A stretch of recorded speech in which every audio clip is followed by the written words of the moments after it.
السلام علیکم ورحمۃ اللہ وبرکاتہ۔ میں ہوں یعقوب احمد اور آپ واچ کر رہے ہیں نال اسٹوڈیو۔ دوست اس ویڈیو کو لاسٹ تک ضرور دیکھیے گا تاکہ آپ کچھ مس نہ کر جائیں۔ تو فرینڈ بڑھتے ہیں آج کی ویڈیو کی طرف۔ اعوذ باللہ من الشیطان الرجیم، بسم اللہ الرحمن الرحیم۔ اللہم صلی علی سیدنا محمد وعلی آل سیدنا محمد وبارک وسلم۔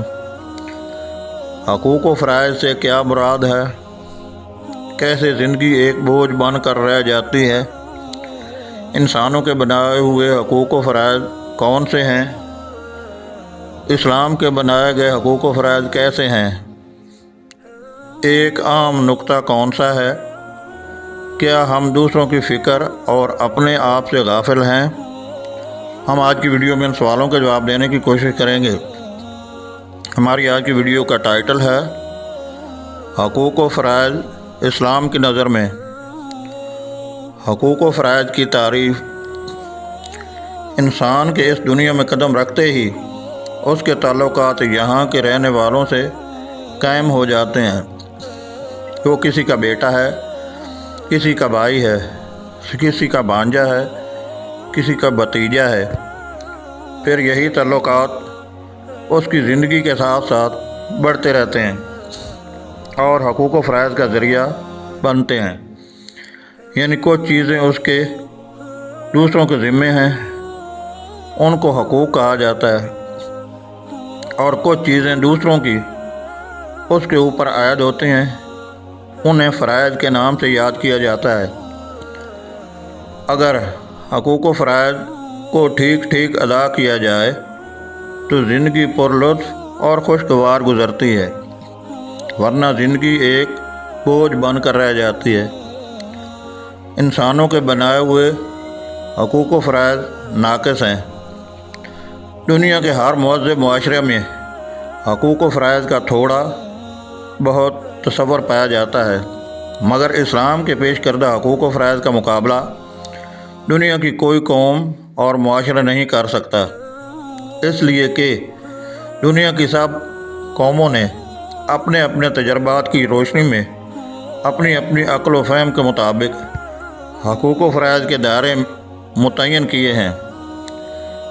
انسانی تجربات چونکہ ناقص ہیں اور پھر عقل کے ساتھ انسان کی ذاتی پسند و ناپسند کی آزمائش لگی ہوئی ہے، اس لیے ان میں وقتاً فوقتاً اصلاح و ترمیم کی ضرورت پیش آتی ہے۔ آج جس چیز کو بڑے زور و شور سے بنیادی حق ثابت کیا جاتا ہے، کل اسی شد و مد سے اس کے خلاف تقریریں ہوتی ہیں۔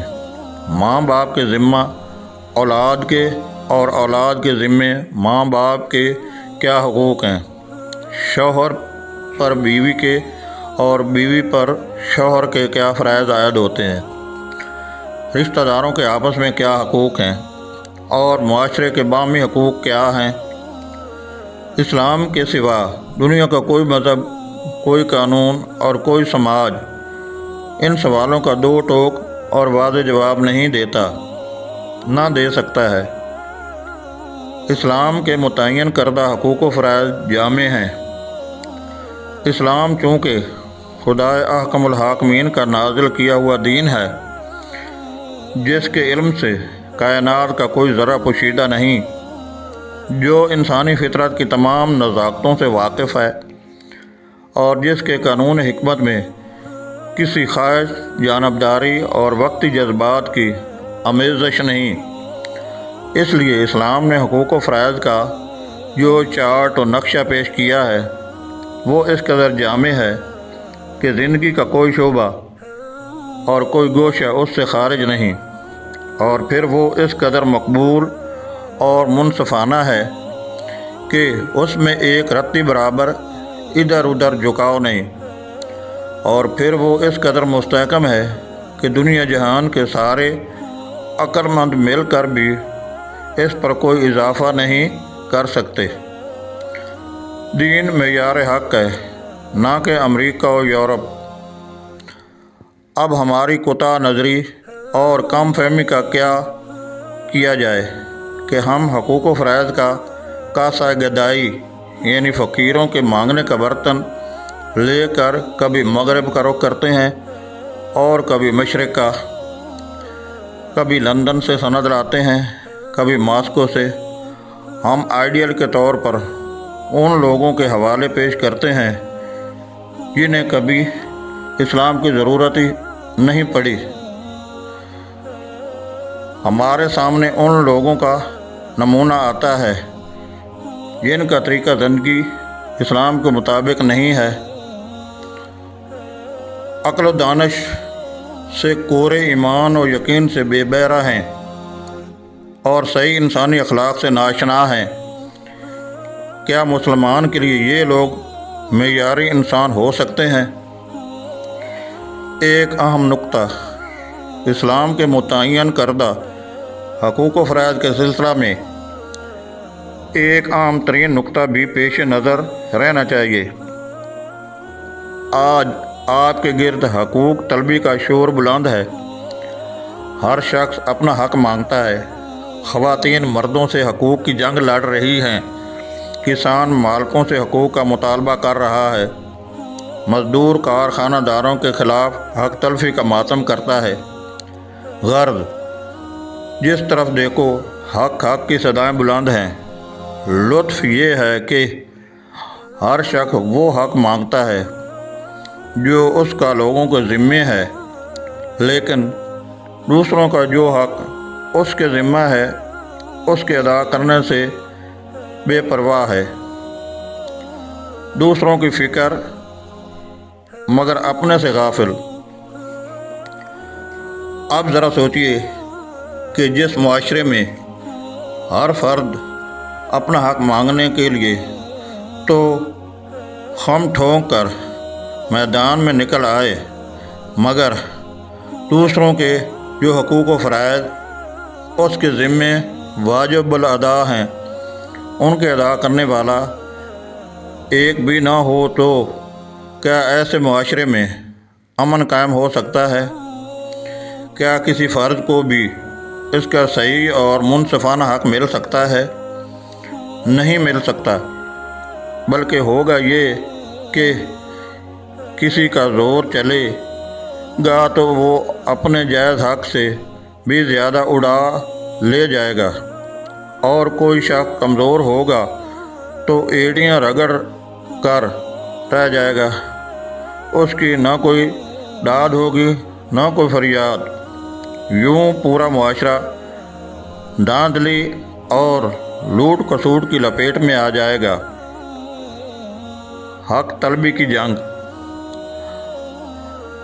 آج کی تہذیب نے دنیا کو یہی پٹی پڑھائی ہے کہ ہر شخص اور ہر طبقہ اپنے اپنے حق کا نعرہ لگائے اور زور و زبردستی سے جو کچھ کسی کے ہاتھ آئے چھین کر لے جائے، نہ ملو تو کارخانے جلائے، اکھاڑ پچھاڑ کرے، امن و امان تباہ کر ڈالے۔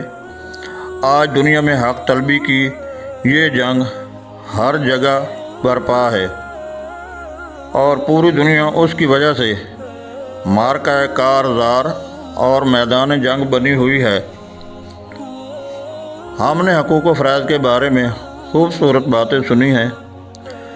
اگر ہم ان پر عمل کر لیں تو اسلام کے مطابق زندگی گزارنے کے قابل ہو جائیں گے۔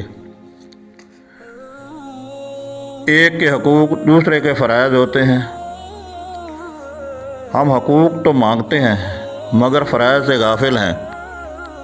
ہر جگہ حقوق کا شور ہے۔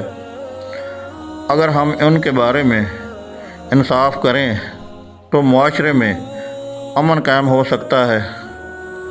اللہ پاک ہمیں حقوق و فرائض کو سمجھ کر عمل کرنے کی توفیق عطا فرمائے۔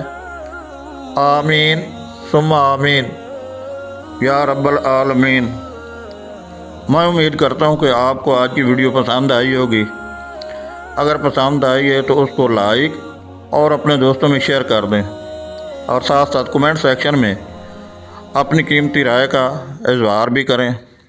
اگر آپ میرے چینل پر نئے آئے ہیں تو جلدی سے چینل کو سبسکرائب کر دیں اور بیل آئیکن کا نوٹیفیکیشن آن کرنے کے لیے گھنٹی پر کلک کریں۔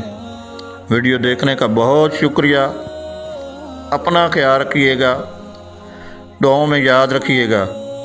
والسلام۔ آئندہ نئی اور بہترین ویڈیو کے ساتھ دوبارہ حاضر ہوں گے۔ تب تک اللہ نگہبان۔ Thanks for watching.